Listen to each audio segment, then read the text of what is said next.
प्यारे भाई नमस्कार, स्वागत है आप सभी का आपके अपने चैनल अमन एस क्लासेस में। तो आज हम बात करने वाले हैं थेल्स प्रमेय का। क्वेश्चन कभी कभी 5 नंबर में भी आ जाता है और 6 नंबर में भी, 4 नंबर में भी आ जाता है। तो थेल्स प्रमेय का जो सिद्ध करना है, प्रूव करना है, उस चीज़ को हम आज देखने वाले हैं। तो ये आपका अलग अलग डेफिनेशन से पूछ देता है, लेकिन पूछना ही आपका थेल्स प्रमेय ही चाहता होता है। ठीक है, तो यहाँ पर देखते हैं क्या है, हिंदी समझते हैं और फिर उसके बाद इसको हल करने की कोशिश करते हैं। आ जाओ। किसी त्रिभुज की एक भुजा के समांतर अन्य दो भुजाएं, ये आपका त्रिभुज है, इसके भुजा के समांतर अन्य दो भुजाएं। ठीक है, भुजा के समांतर अन्य दो भुजाओं को भिन्न भिन्न बिंदुओं पर प्रतिच्छेद करने के लिए एक रेखा खींची जाती है। अन्य दो भुजाओं, ये दो भुजाएं, इस पर भिन्न भिन्न बिंदुओं पर प्रतिच्छेद करने के लिए एक रेखा ये वाली हमने खींच दी। ठीक है, जो हम आपकी इंट्रोडक्शन में बता चुके हैं कि वो होती, उसको हम सिद्ध करेंगे। ठीक है, ये आपका खींची जाती है।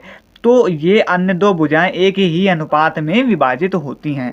ये जो भुजा हैं, ये आपका मतलब, इसका मतलब ये है कि यहाँ पर जो सिद्ध हमें क्या करना है, देखो पूरी अच्छी तरीके से लिखते हैं तो और अच्छी तरीके से समझ में आएगा। जैसे यहाँ पर मैं दिया क्या क्या दिया गया है, ठीक है, दिया गया है कि दिया ये गया है कि जो आपका DE समांतर है, DE समांतर है, समांतर का चिन्ह ये होता है। ठीक है, समांतर है BC के। ठीक है, ये जो आपका कह रहा है कि एक रेखा खींची जाए, मतलब बिंदु को प्रतिच्छेद करने के लिए एक रेखा ये वाली खींची, दो भुजाएं, इनको प्रतिच्छेद करने के लिए एक रेखा ये खींची जाए।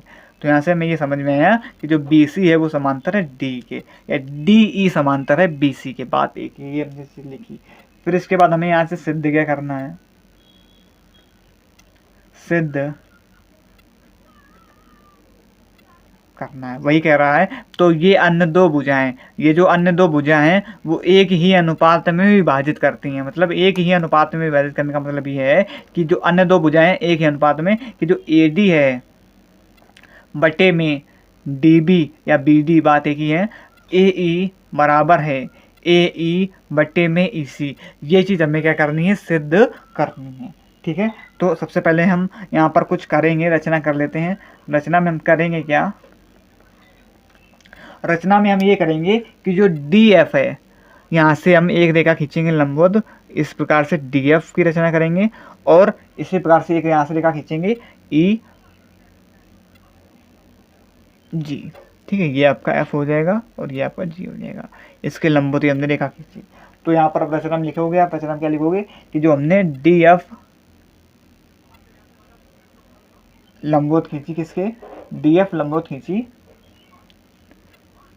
AE की। ठीक है, ये लंबों का चिन्ह लंबवत, DF ये रेखा हमने AE के लंबवत खींची, और इसी प्रकार से ये वाली हमने की GE लंबवत खींची हमने AD के, AD के। ठीक है, DE जो हमने लंबवत खींची किसके, AD के खींची। ठीक है, देखो यहाँ से देखो, DF जो है ये हमने लंबवत AE की खींची, और जो आपका GF है, ये GE जो है, G वाला GE, ये हमने लंबवत किसके खींची,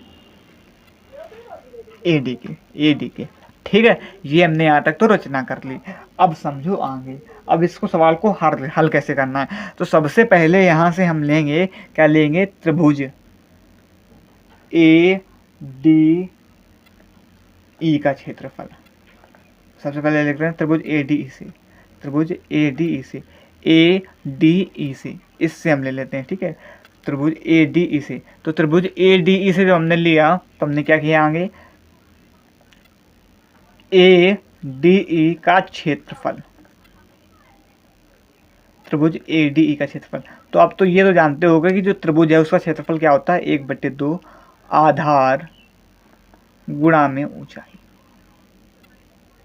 ठीक है, ये हमने 1/2 आधार गुणा में ऊंचाई लिया। तो अब यहाँ से देखो, आधार क्या हमारे पास है, 1/2 लिखा, आधार क्या है। अब हमने ADE लिया है, तो हमारे पास आधार यही तो होगा, DE आधार होगा ना, 1/2 ADE लिया, तो ये हम आधार इसे मानेंगे क्योंकि हमने इसी के लंबवत रेखा GE खींची है ना। तो ये हमारा जो होगा वो आधार होगा, DA जो है ये हमारा क्या होगा, आधार होगा AD, क्योंकि इसी के लंबवत रेखा हमने GE खींची है, तो आधार हमारा क्या होगा, AD। अब ऊंचाई क्या होगी, यहाँ पर ऊंचाई जिसके हमने लंबवत रेखा खींची है, ये वाली देखो, इसके लंबवत रेखा ये हमने खींची। देखो जो चीज़ हमने लिखी थी कि जो हमने जी ई के लंबवत रेखा ए डी खींची, मतलब कि जी ई लंबवत खींचे ए डी के लंबवत हमने जी ई खींची थी। तो यहाँ पर अगर ये हमने आधार माना है तो इसी के लंबवत हमने ये ऊंचाई ये खींची है। तो ये आपका यहाँ पर ऊंचाई क्या होगी, जी ई जो है ये आपकी इसकी क्या होगी, ऊंचाई होगी 1/2 ए डी ये वाला, और जी ई जो है इसकी क्या होगी, ऊंचाई होगी। इसी के लंबवत हमने रेखा खींची थी। ठीक है, तो यहाँ से हम इसको समीकरण फर्स्ट मान करके छोड़ देंगे, समीकरण फर्स्ट। ठीक, यहाँ तक समझ में आया। फिर इसके बाद यहीं से हम उठाएंगे, अभी हमने क्या उठाया था, त्रिभुज A D E.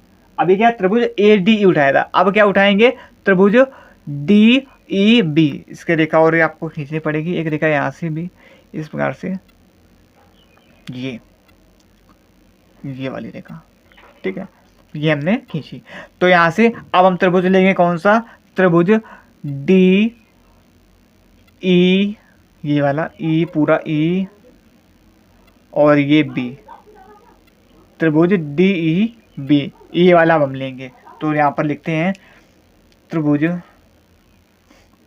D E B का क्षेत्रफल, त्रिभुज डी ई बी का क्षेत्रफल। तो क्या लिखेंगे, 1/2 आधार।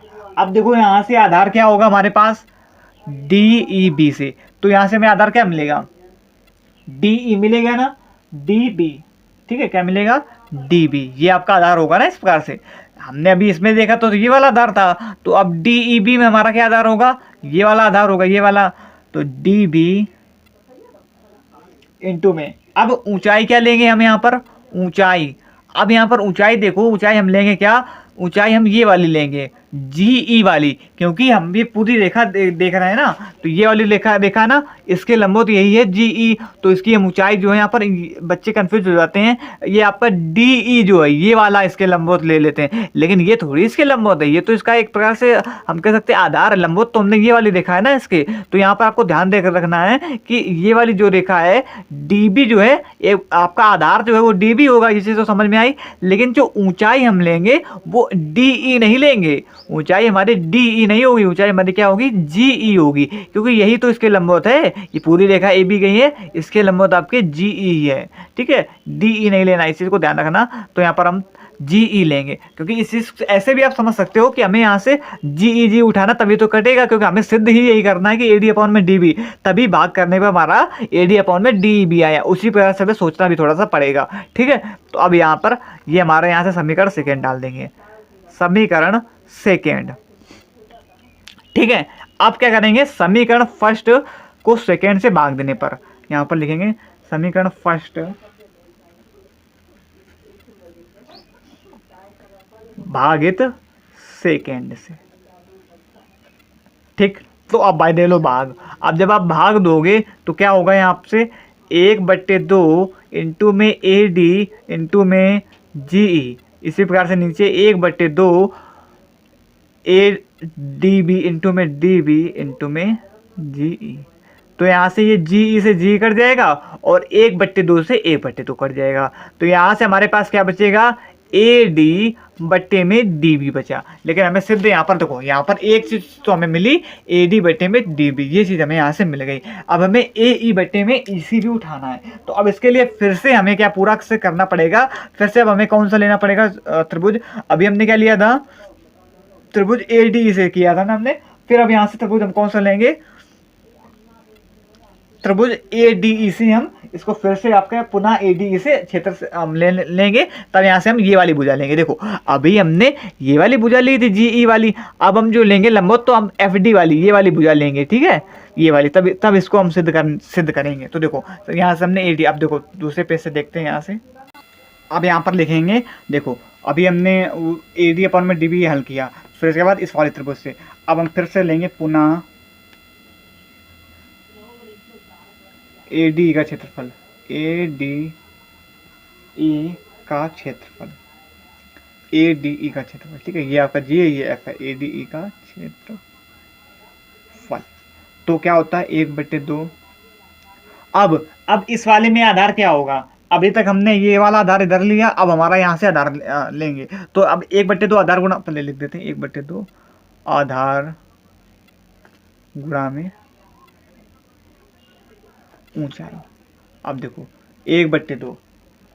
अब यहाँ पर आप आधार क्या कौन सा लोगे, आधार जो है वो कौन सा लोगे, आधार आप लोगोगे कौन सा, ये वाला ए ई वाला। ठीक है, अभी हमने इस वाली भुजा से देखा था ना ए डी से, अब हम ये वाला लेंगे ए ई, 1/2 आधार ए ई। और जो ऊंचाई, ऊंचाई कौन सी लोगे, ये वाली, अभी जी ई वाली ये वाली ली थी, अब ये वाली एफ डी, एफ डी 1/2 आधार, आधार ये वाला ए ई वाला और एफ डी। ठीक है, भुजा हमारा जो त्रिभुज हमने वही लिया, लेकिन उस बार हमने इस वाले को लिया था ए डी वाले को, अब की बार हम ए ई को लेंगे, ए इंटू में एफ डी।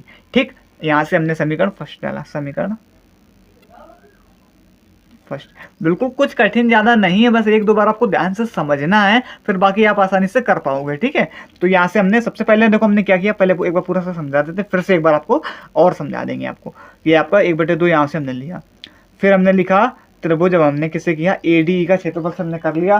फिर इसके बाद हम लेंगे यहाँ से ये वाला, अभी हमने डी ई भी लिया था, अब हम लेंगे डी ई सी वाला। एक बार अभी हमने पिछले जब हमने सिद्ध किया तब ये वाला लिया था, अब की बार डी ई सी लेंगे, त्रिभुज डी ई सी। ठीक है, जब हमने ये वाला मन निकाला तब ये वाला लिया था ना, अब तो ये वाला लेंगे डी ई सी का क्षेत्रफल, त्रिभुज डी ई सी का जब हमने क्षेत्रफल लिया। तो अब यहाँ पर देखो 1/2 आधार गुणा में ऊंचाई, 1/2। अब आधार का मान कितना है यहाँ पर, आधार देखो, आधार क्या होगा आपका ये वाला ए सी ए ई। ठीक है, आधार 1/2 ए सी, ए सी। ठीक है ना, उस बार हमने जब ये वाली भुजा ली थी तब ये वाला आधार लिया था, अब ये वाला आधार लेंगे ई सी इंटू ऊंचाई, ऊंचाई। अब ऊंचाई में आपको एक चीज़ हमने बताया था भी कि ये वाला नहीं लेना है, क्योंकि ये तो इसके लंब नहीं ना, आपको लेना कौन सी, ई जी, ये वाला ई जी। ठीक है, ई सी वाला ये आपने लिया, फिर इसके बाद सॉरी ये वाला तो हम ले चुके हो, अब डी एफ ये वाला लोगे, ई सी इंटू में डी एफ।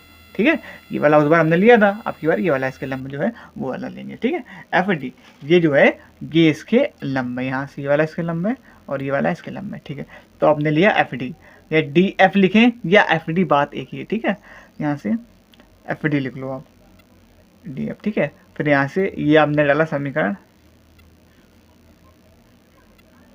सेकेंड, समझ में आ गई ना बात। तो यहाँ से हमने भी समीकरण फर्स्ट समीकरण सेकंड डाल दिया, फिर इसके बाद यहाँ से लिखेंगे आगे वही चीज़ कि समीकरण फर्स्ट भागित सेकंड, समीकरण फर्स्ट भागित सेकंड से। ठीक है, अब समीकरण फर्स्ट हमारे पास क्या है, लिखते हैं एक बार, 1/2 ए ई इंटू में एफ डी बटे में 1/2 ए सी इंटू में डी एफ। ठीक है, 1/2 से 1/2 ये कट जाएगा और एफ डी से ये वाला एफ डी कट जाएगा।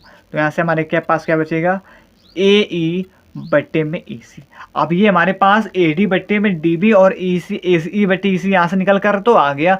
अब हम इसे बराबर कैसे दिखाएंगे, तो अब हम बराबर के लिए यहाँ से एक चीज़ लिखेंगे, क्या देखो ध्यान से, जब आपका समान आधार पर, ये देखो समान आधार पर जो बने त्रिभुज होते हैं वो आपने पढ़ा होगा 9th में, वो उनका जो त्रिभुज का जो क्षेत्रफल होता है वो बराबर होता है। देखो यहाँ से देखो ध्यान से, ये भी देखो ए डी पर भी बन रहा था और ये वाला इनका जो आधार है वो समान है। जब हमने ऊपर वाला त्रिभुज, ये सॉरी दिख, अब दिख रहा होगा आपको, ये देखो ध्यान से, जब हमने ऊपर वाला त्रिभुज बनाया था तब भी देखो ए डी ई, तब भी हमारा आधार जो था वो हमने इसको लिया ही था। ठीक है, फिर डी ई बी, तो ये वाली जो भुजा है वो दोनों पर क्या आपकी कॉमन हो रही है। तो यहाँ पर समान आधार पर जो बने त्रिभुज होंगे वो क्या होंगे, एक दूसरे के बराबर होंगे। तो यहाँ पर एक चीज लिखेंगे नीचे से, क्या लिखोगे, समान